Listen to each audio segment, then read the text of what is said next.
Every year on the 4th of July, we put together a compendium of all the episodes of black violence and unusual criminality that happened during fireworks. We're going to do that this year, but I've learned that I'd like to wait a few days just to let all these stories filter through because it's a big country and there's a lot going on.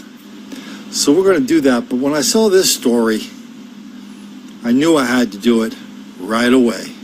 An update to breaking news now. A soon-to-be mother of twins is fighting for her life. Police say 23-year-old Haley Smith was shot 5 times last night while on her way to a fireworks show. The TBI, Hardin County investigators, and Savannah police have arrested 1 person in this case so far. WMC Action News 5's Jessica Hawley live with more details. Jessica. We do have some good news to report coming from the family. We have just heard from them, knowing that Haley is showing signs of improvement. They're saying she's not out of the woods just yet, but they are seeing very good signs of improvement, and her twin babies doing well also. And I just got off the phone with the police chief there in Savannah. He says the search for 2 more suspects continues tonight. He is calling this crime a premeditated murder. Hours after a shooting outside of the Savannah Dodge store on Wednesday night, investigators arrested 27-year-old Lakeven Barnes for attempted first-degree murder. Investigators from the Tennessee Bureau of Investigations are now involved in the July 4th shooting that put an expecting mother in a Memphis hospital. On Wednesday night around 8, investigators say several shots were fired into the car parked outside of the store. At least 5 bullets hit 23-year-old Haley Smith, who is 5 months pregnant with twins, according to her mother. The victim's mother, Amy Allen, told us over the phone her daughter had just left her Savannah, Tennessee home to meet up with friends to watch the fireworks show. She says 20 minutes later, Haley called screaming that she was bleeding and to meet her at the hospital. Savannah's police chief says as Haley was leaving the Savannah Dodge store from getting gas, a baby blue Mercury Grand Marquis pulled up, blocking her in. And that's when police say several shots were fired from that Grand Marquis into Haley's car. Haley was rushed by ambulance to Regional 1 Medical Center, according to her mother. She tells us Haley was shot 5 times, hit in both arms, her chest and shoulder. She had a collapsed lung and one of the bullets nicked her liver. Haley's unborn twins were not injured and are said to have a strong heartbeat, according to Allen. And according to the alert sent through Nixle, 2 men, DeMark Adkins and Antonio Adams, are still wanted for questioning in connection to this shooting.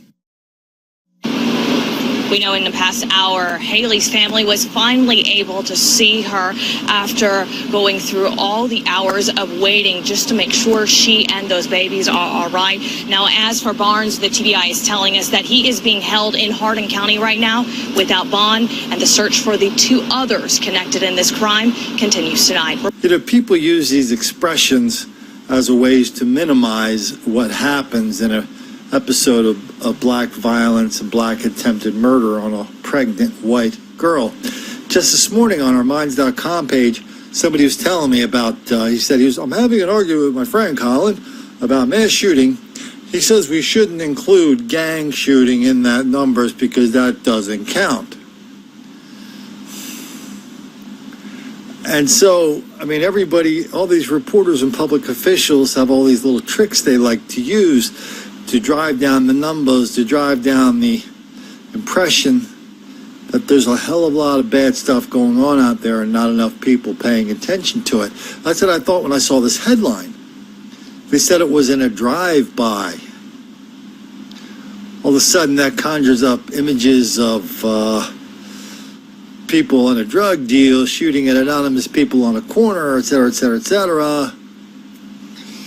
And, you know, and usually it's just like, well, one group of criminals shooting at another and nobody really gives a damn who lives or dies in those situations.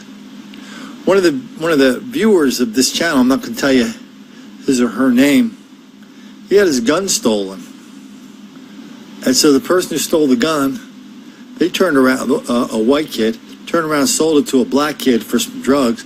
The black kid goes down to the local playground. There's 100 kids on the playground. There's 100 black kids on the playground and 1 white kid on the playground. The guy takes out the gun and shoots the white kid. So in the newspaper, they described that as a random event. So we haven't gotten the full story yet, if there is more to the story. This is Savannah. Black and white hostility is rampant in Savannah. Remember that, when I think of Savannah, I can't help but thinking of the family, the two families that went to Savannah for Mother's Day. They ended up getting attacked by a large group of 30 to 50 black people. The mayor and the chief of the tourism department came out 2 days later and said the white people deserved it. Somehow they antagonized all these black people in Savannah, and they got what was coming to them. Besides, they were making the whole thing up, which was on video, and everybody, we had actually saw pictures of them. They were all bruised and battered, and they were kind of like, and they were like nice middle class families. So this is Savannah. This is a white lady getting shot 5 times. Is it part of a pattern? It's amazing how many white pregnant chicks are assaulted by black people. I never heard the other way around. You know, maybe somebody should start making up more stories about the other way around, about white guys going around assaulting pregnant black women. Because as Toni Morrison said, if she saw more of those stories, then the black kids would not get angry.